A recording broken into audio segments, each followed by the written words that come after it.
따라합시다. 오직 예수님, 주님을 더 의지합시다. 아멘. 오늘도 주님을 의지하고 이 예배에 동참하신 여러분 모두에게 우리 주 예수 그리스도께서 주시는 은혜와 평강이 넘치시기를 주의 이름으로 축원합니다. 오늘 말씀의 제목은 풍랑을 두려워 말라라고 하는 말씀입니다. 여러분, 바다에 배를 타고 나가본 적이 있습니까? 바다는 잔잔할 때는 한없이 잔잔하지만 바람이 불기 시작하고 태풍이 불면 갑자기 그 바다는 큰 풍랑이 일게 되어지고 큰 파도가 일어나서 수많은 배와 생명들을 순식간에 집어삼키는 그런 변화무쌍한 것이 바로 바다입니다. 이처럼 우리가 살아가는 인생의 바다도 똑같습니다. 오늘 우리의 마음속도 우리의 삶도 마찬가지로 때로는 뜻하지 않는 때에 큰 파도가 일어나서 위기를 당하거나 힘들고 어려운 일들을 겪을 수가 있습니다. 오늘 예수님께서 저물 때에 제자들에게 배를 타고 건너편으로 건너가자 이렇게 하시고는 당신은 배 안에서 잠이 드셨어요. 복음을 전하고 많은 병자들을 고치고 힘드시니까 육신이시면서도 하나님이신 그 주님은 배 안에서 잠이 드셨습니다. 그런데 큰 풍랑이 일어났습니다.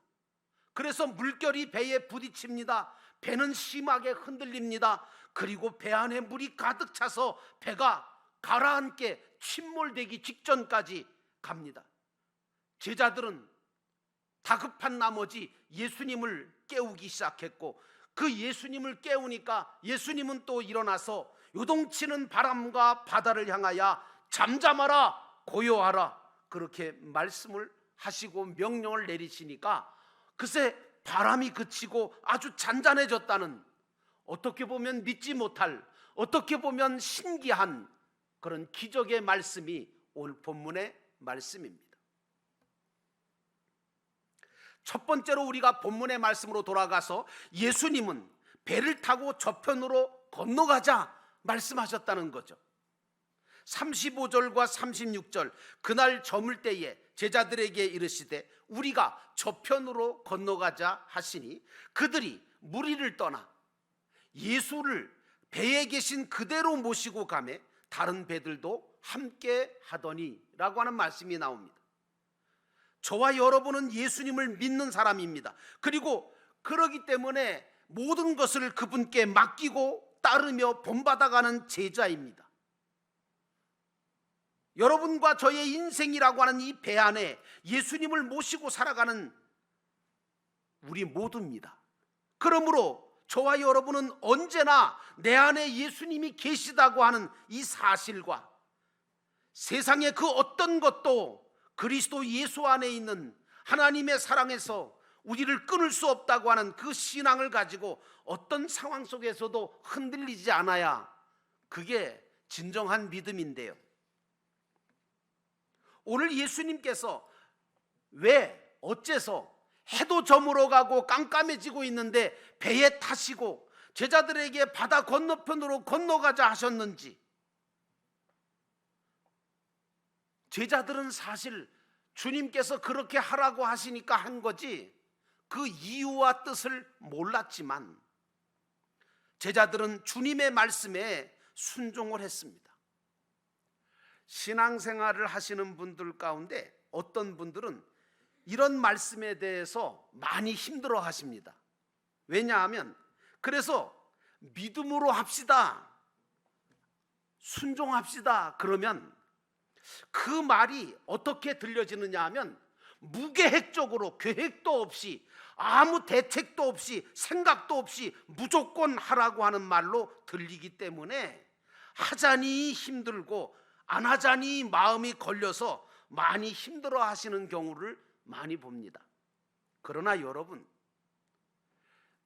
믿음은 확신이고 결단이고 순종이거든요. 물론 하나님께서 우리에게 어떤 일을 맡기실 때가 있습니다.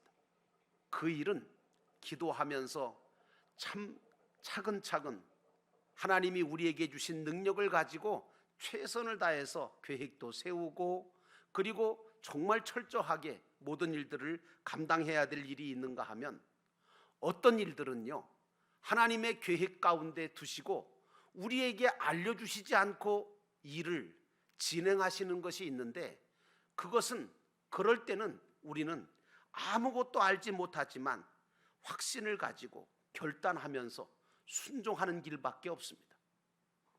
구약의 아브라함이 하나님의 축복을 엄청나게 받고 모든 믿는 자의 조상이 된 이유는 무엇입니까? 하나님께서 어느 날 나타나셔서 갑자기 너는 본토 친척 아비집을 떠나 내가 네게 지시할 곳으로 가라고 그렇게 명령하실 때 그 명령에 순종하기가 쉬웠겠습니까? 그런데 아브라함은 그 명령에 순종을 합니다. 떠나라 가라 하시는 하나님의 명령을 받고 아브라함은 조금도 지체하지 않고 즉시 순종했다고 성경은 말하고 있습니다. 도대체 방향도 모르는데, 목적도 없이, 이유도 모르는데 가라고 하시니까, 떠나라고 하시니까 떠났단 말입니다. 이것은 믿음이 없이는 불가능한 얘기입니다. 왜입니까? 아브라함이 그렇게 순종할 수 있는 이유가 무엇입니까? 아브라함은 자기에게 명령하시는 하나님이 누구신지를 알았어요. 믿었어요. 그 하나님은 우주 만물을 창조하신 분이시고 섭리하신 분이시고 내 모든 생각을 뛰어넘어 초월해서 역사하실 수 있는 분이시며 나 자신의 모든 앞날을 책임져 주실 분이시기 때문에 하나님의 뜻이 계심을 믿고 묵묵히 순종함으로, 믿음으로 떠났던 겁니다. 오늘 예수님은 제자들에게 바다 저편으로 건너가자 그렇게 말씀하실 때 이미 다 계획과 목적을 가지고 그렇게 말씀하신 거지, 무계획적으로 아무 대책도 없이 그렇게 건너가자 하셨겠습니까? 오늘 제자들에게 이 바다를 건너는 이 풍랑을 겪게 하시는 이유가 바로 세상이라는 세상이 어떠하다는 것을 알게 하시려고, 그리고 저들에게 자신들이 믿고 따르는 그런 예수 그리스도가 누구이신지를, 어떤 분이신지를 알게 하심으로 더 강하고 더 담대한 믿음을 주시려고 하시는 주님의 계획이 계셨지 않습니까? 그러므로 믿음은 확신이고 결단이고 순종인 겁니다. 성도는 주님이 나에게 주시는 명령의 말씀과 모든 사건과 문제들이 모두 다 나의 구원을 위한 하나님의 계획 속에 진행된다는 사실을 믿어야 합니다. 그렇지 않으면 말씀을 들으면서도 갈등하기 쉽습니다. 사건과 문제가 올 때마다 넘어지고 맙니다. 주님은 나에게 강한 믿음을 주시고 나를 복되게 만들어 주시고 은혜와 사랑으로 사건과 문제를 허락하시는데, 우리는 그것을 감사함으로 받지를 못하고 원망과 불평을 하고 하나님께서 왜 이렇게 하시는지 의심하면서 그렇게 그 길을 걸어간다면 하나님께서 얼마나 안타까워하시겠습니까? 아무리 불행하고 아무리 고통스럽고 아무리 이해하기 힘든 일이 생긴다 할지라도 믿는 성도들은 그 속에서 하나님의 뜻을 발견하게 되어질 때 모든 것을 감사함으로 받을 수 있고 믿음으로 이기고 견디어 갈 수가 있는 줄로 믿습니다. 제자들은 주님을 배에 계신 그대로 모시고 강 건너편을 향하여 건너가기 시작했습니다. 다른 배들도 함께 따랐습니다. 우리가 세상을 알고 인생을 살아가고 모든 것을 이기고 승리하려면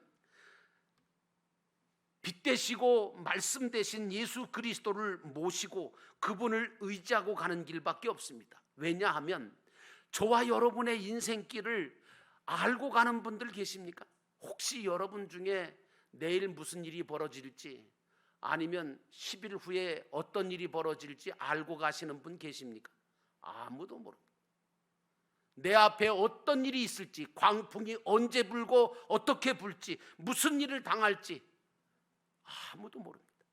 그렇기 때문에 우리들은 주님이 길이요 진리요 생명 되신 그 주님을 모시고 그 주님의 인도하심을 받으면서 믿음으로 가야 하는 것입니다.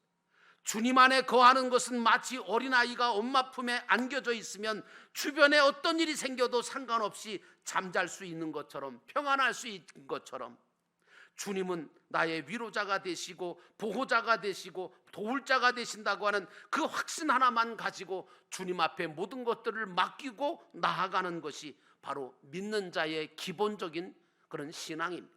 우리는 주님께 우리 믿음의 뿌리를 내려야 하고 소망으로 인내하면서 사랑으로 열매를 맺어가는 그런 믿음의 길을 걸어가야 합니다. 그러므로 사랑하는 성도 여러분, 나는 여러분들이 믿음은 확신이고 결단이고 순종이라고 하는 이 사실을 기억하고 믿음으로 하나님 아버지의 주시는 은혜와 축복을, 인도와 보호를 받게 되기를 주의 이름으로 축원합니다. 두 번째로, 때를 따라서 믿음도 흔들린다는 겁니다. 38절에 보니까 예수님께서는 고물에서 베개를 빼고 주무시더니 제자들이 깨우며 이르되 선생님이여 우리가 죽게 된 것을 돌보지 아니하시나이까 하니 라고 하는 말씀이 나옵니다. 우리가 믿음 생활하면서 때때로 과연 하나님은 살아계실까? 예수님이 내 안에 계실까? 성령이 나와 함께 하시고 도우신다고 하셨는데 그게 진짜 사실일까? 그런 의구심이 들 때가 있습니다. 언제일까요? 그때가 바로 풍랑이 칠 때입니다. 내가 감당할 수 없는 일들이 생길 때입니다. 인생 속에 위기가 닥칠 때 이런 의심들이 생기기가 쉽습니다. 오늘 예수님과 함께 배를 타고 가고 있던 제자들도 풍랑이 일어서 더 이상 어떻게 할 수가 없는 지경에 이르니까 우리가 죽게 된 것을 왜 안 돌아보십니까? 그러면서 주님을 깨웠습니다. 제자들은 풍랑을 만났을 때 아무런 노력도 안 한 것 아닙니다. 여러분, 다른 복음서에 보면요, 제자들은 있는 힘과 기술과 경험을 가지고 풍랑을 이겨보려고 최선을 다했는데 안 됐어요. 왜 그럴까요?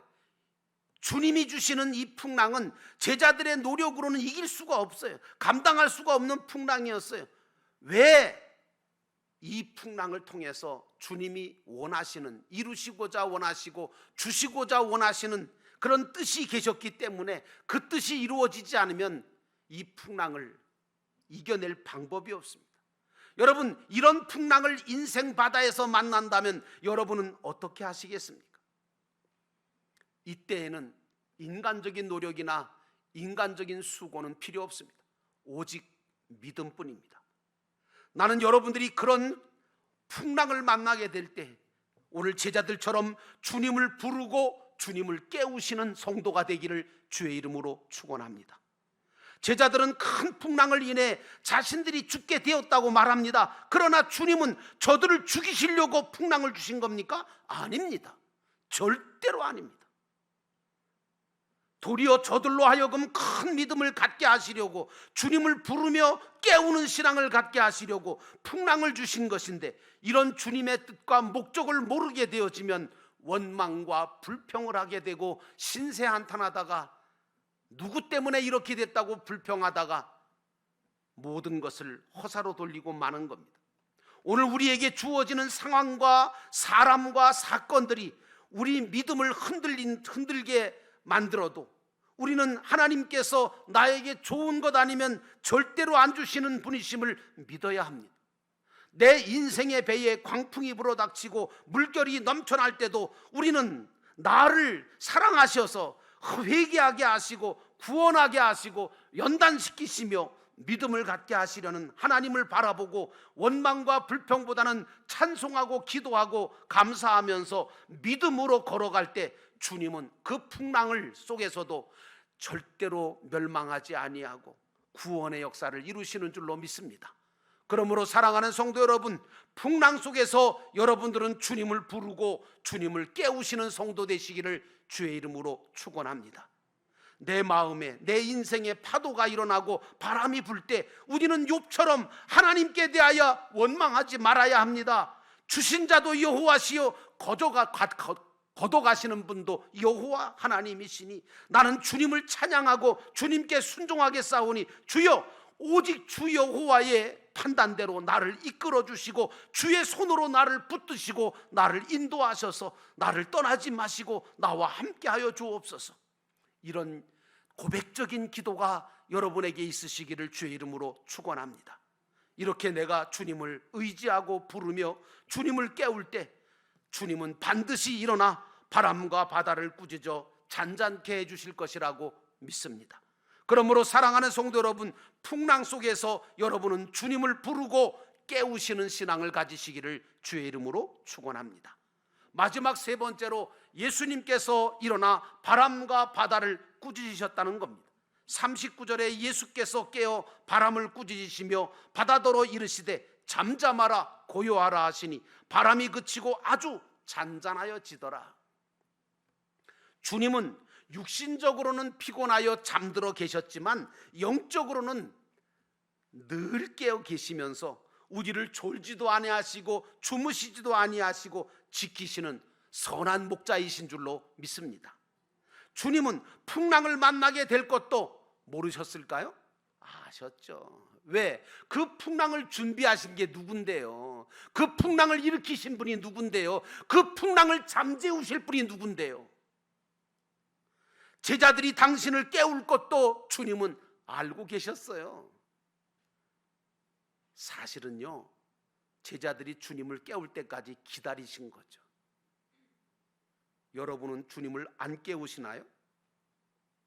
우리 주님이 모르시는 게 어디 있어요? 못하실 일이 어디 있어요? 지금도 주님은 우리가 풍랑을 만날 때마다 주님을 깨우기를 기다리고 계시는 줄로 믿습니다. 제자들이 두려움으로 주님을 깨우니까 주님은 일어나서 풍랑과 바람을 꾸짖으십니다.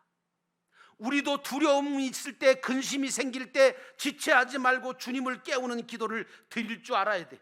주님은 일어나서 바람을 꾸짖으시며 바다에게 잠잠하라 고요하라 명령을 내리십니다. 도대체 감히 누가 바람과 바다를 꾸짖고 명령을 내릴 수 있단 말입니까? 주님밖에 없습니다. 여러분, 그러므로 사랑하는 성도 여러분, 오직 예수 그리스도만이 우리의 구원자이심을 여러분 확실하게 믿으시기를 주의 이름으로 축원합니다. 예수님은 바람과 바다를 잠잠하게 고요하게 만드신 후에 제자들에게 뭐라고 말씀하십니까? 어찌하여 이렇게 무서워하였느냐? 너희가 어찌 믿음이 없느냐? 이렇게 책망 비슷하게 얘기하십니다. 주님은 제자들과 오늘날 우리가 어떤 풍랑이나 파도가 칠지라도, 세상이 어떻게 변하고 요동할지라도 주님을 믿는 그 믿음으로 두려워하지 말고 근심하지 말고 주님을 바라보고 주님을 의지하기를 소원하고 계십니다. 1736년 1월 25일 아메리카 신대륙을 향하여 대서양을 건너가던 배 한 척이 있었습니다. 그 배 안에는 아메리카 신대륙의 미개한 민족들을 선교하겠다고 사명감에 불타서 그 배를 타고 가던 분이 한 분 계셨는데, 그분이 바로 감리교를 세우셨던 요한 웨슬레 목사님이셨습니다.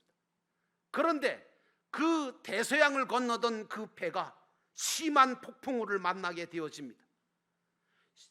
너무나 큰 파도가 치고 너무 큰 풍랑이 치니까 배가 완전히 뒤집힐 것 같고 이제 더 이상 살아갈 소망이 없을 정도로 심한 풍랑을 만났습니다.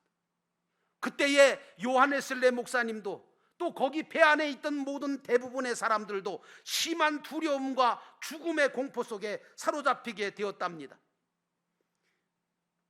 근데 그 폭풍우 속에서 수많은 사람이 아우성을 치면서 이제 죽음의 두려움 속에 소리치고 있을 때에 그 폭풍우 치는 소리와 함께 배 한편에서 들려오는 찬송 소리가 있었습니다.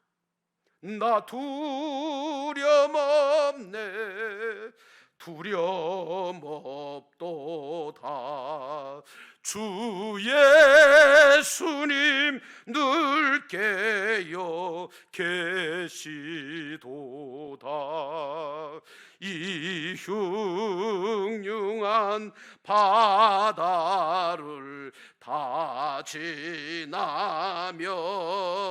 저 소망의 나라에 이르리라. 웨슬레 목사님이 찬송 소리 나는 곳을 바라봤습니다. 거기에 몇몇 사람들의 모라비안 교도들이 평안한 얼굴을 하고 천사의 얼굴을 하며 하나님을 찬양하는 그 모습을 바라보게 되었습니다. 그때의 요한웨슬레 목사님은 부끄러웠습니다. 내가 목사인데, 내가 지금 아메리카 대륙을 선교하려고 가는 선교 목사인데, 이 풍랑을 만나서 죽음의 위기에 닥치니까 나는 두려웠고 나는 어찌할 바를 몰랐는데, 저들은 조금도 두려워하지 아니하고 하나님을 바라보고 찬양하고 있는 그 모습을 볼 때 웨슬레 목사님은 자신의 믿음을 돌아보았고, 정말 내 믿음은 죽음을 두려워하지 아니하는 믿음인가? 나는 어떤 상황 속에서도 하나님을 찬양할 수 있는가? 하나님께 모든 것들을 맡기고 살고 있는가? 라고 하는 그 질문을 받게 됨으로 인하여 그들의 믿음을 바라보는 요한웨슬레 목사님은 한없이 자기가 부끄러웠다고 고백하고 있습니다. 사랑하는 성도 여러분, 나는 여러분들이 어떤 상황 속에서도 오늘 모라비안 교도들처럼 그 풍랑 속에서도 그 죽음 앞에서도 믿음의 찬송을 부르게 되기를 주의 이름으로 축원합니다. 왜냐하면 오직 예수 그리스도만이 우리의 구원자이시기 때문입니다. 나는 여러분들이 풍랑 속에서도 두려워하지 않는 그 믿음을 소유하고 이 땅 위에 어떤 경우가 있어도 어떤 상황 속에서도 믿음으로 승리하는 승리자가 되기를 주의 이름으로 축원합니다. 기도하겠습니다.